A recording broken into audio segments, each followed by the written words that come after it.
Ladies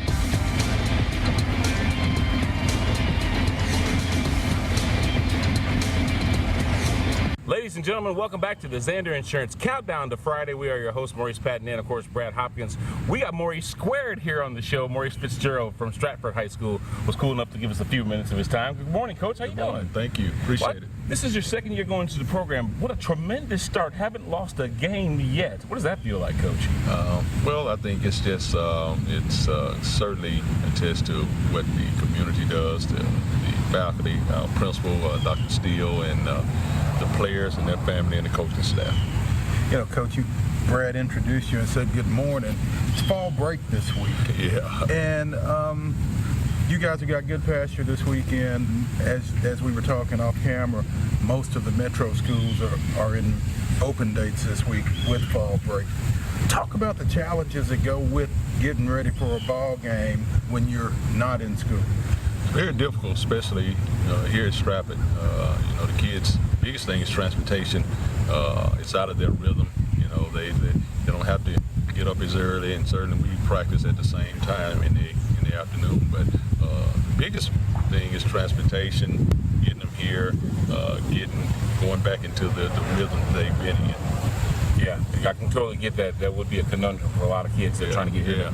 As a matter of fact, I mean, it's an early day for them. They get done earlier, but still, they got to try and get here. Exactly. I totally get that. Let's talk about your explosive offense, led by Josh Truhutton and T.J. Carter. These guys have really been like almost the bell cows for you guys. How do you lean on those guys for coaching? Well, actually, we tried to take a little work off of TJ because one good thing is he can score from different parts of the field, and certainly punt, kickoff, whether he's receiving or rushing. And Josh is maturing a little bit each game, and there are some others that have kind of just fit in behind those guys, and certainly they've helped us along the way. Coach, you talked about TJ. Obviously, he's one of the top cornerbacks in the state. He's a Memphis commitment. Yeah. But for what he does with the ball in his hands, do you feel like Memphis is going to have a decision to make with him when he gets there? Well, certainly he's going to play a big part in the kicking game with returning kicks, returning punts. Certainly he's a tremendous receiver, has great hands. So he can switch over to the other side. I don't think it'll be a big deal if that's what he wants to do. Could you see him going both ways? I mean, that's not something that happens a whole lot at the collegiate level anymore. I think that he has the mentality to do that. He feels very comfortable no matter what position or situation he's in. He usually executes very well. Coach, he chose Memphis, but he could have went to Tennessee. He could have went to Ole Miss. Could have went to Louisville. There are a host of schools that are actually vying for his services. How did you help him manage that? And how do you help manage other kids' careers that could potentially go D1? Well, I think with him, it was a great fit with the coaching staff. The other thing, he wasn't too far from here, and that's probably the biggest thing. It's not that far. They're an up-and-coming program. Certainly, they had a quarterback to go in the first round, so they're up and coming. They're a tremendous program, and he fits well. Coach, talk a little bit about Trueheart for a second. I mean, when you look at this kid on the field, he is a physical specimen. He's got a great arm.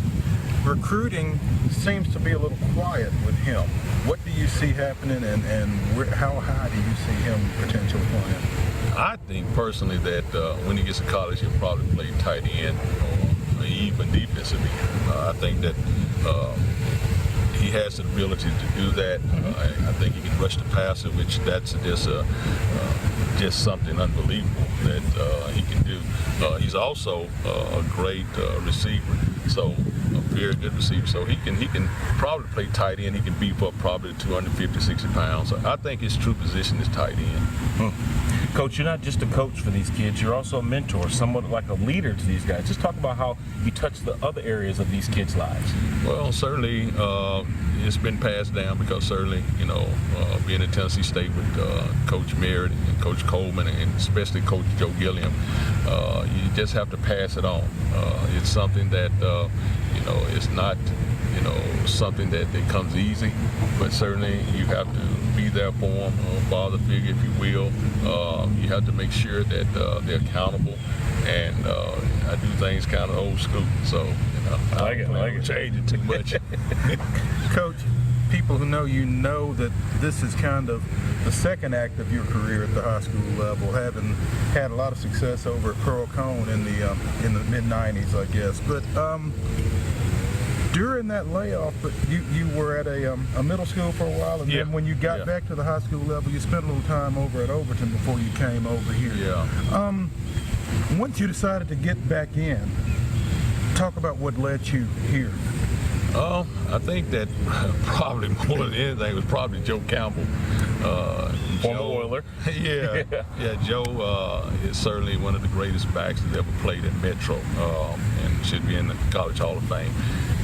Just throw that in. But he's alums here, and he really continued to have communication with me. And I really wasn't thinking a whole lot about it. I really wasn't. It was the last thing on my mind. But he kept, talking about it, and his position came open, and he said, "Why don't you apply?" And I'm like, "Well, we'll see." And one thing led to another. Talked with Dr. Steele, just the community here and the school here. It's on the upswing. Absolutely.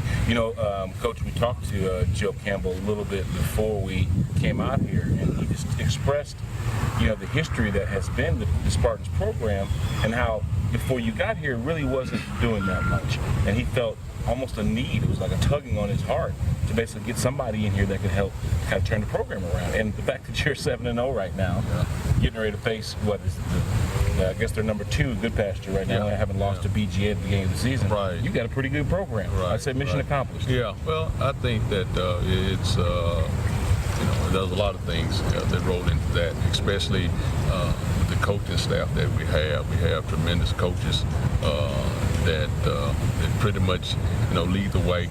We're very comfortable with that, and then we basically have student athletes that that believe in us, and they'll play hard for us. So that's pretty much it. Do you see John Merritt's influence when you're calling your plays, when your kids playing? Probably when I holler at the referee. Coach, you guys, last year I think you were 8-4, went to the second round. 7-0 this time around, so the success is there, and you talk about the coaching staff that you've got working with you. One of those coaches is your son, Buck. What's it been like? You coached him when y'all were at Pearl Cone. Now you're working with him. He's coaching under you over here. What's that dynamic been like for y'all? It's been great, but certainly there's a learning curve there. I have to catch not being his father, and sometimes he lets me know, Dad, you gotta. And so I'm like, Dad knows best. But now I have a lot of pretty much been able to give him the responsibilities of the offense and allow him to lead in his own way. Big night on Friday night, Good Pasture and Stratford Spartans. I tell you what, somebody's got to go down. I hope it's not you, Coach. Thank you. I appreciate that. That's going to do it for another episode of B-Hop and Mo on the Go right here on the Zander Insurance Countdown to Friday. Back to you, Mo and Brad. Hey, thanks, Brad and Mo. Appreciate that. I like your shirt there, too, Brad. Pretty cool. Hey, actually, this is going to be a pretty good game if you think about it. The 2-0 in the region right now, Good Pasture, facing a team that I have to correct myself. I said that they hadn't lost yet at the very beginning of the segment. He lost 4 games last year, 8-4 on the season. But yet, you're talking about a team that was like below 500 for a long time. Yeah, they really had struggled a pretty good bit before he got over there. So I think they're like 15-4 since he's been there, which is definitely not struggling. But think about it, when we talk about that Kevin Benson guy that was talking about the fact that they hadn't won games since he was a freshman, they're feeling really good. The fact that right now they're 5-1, on the season, feeling really good about themselves. They're feeling really good, playing with a lot of confidence, obviously, and won a tough one their last time out. Again, 6-0 over a tough rival in Lipscomb at their place. So again, feeling really good about themselves. Got a big challenge here Friday night against Stratford. Absolutely. Hey, listen, when we come back, it's the Pull Apart Peak Performances. We take a look around at some of the talented athletes that are in Middle Tennessee, and of course we'll give you the rankings through each one of the classes too. So stick around, more from the Zander Insurance Countdown to Friday in just a few minutes. As we go to the break, check out Ensworth versus Brentwood Academy. We'll be right back.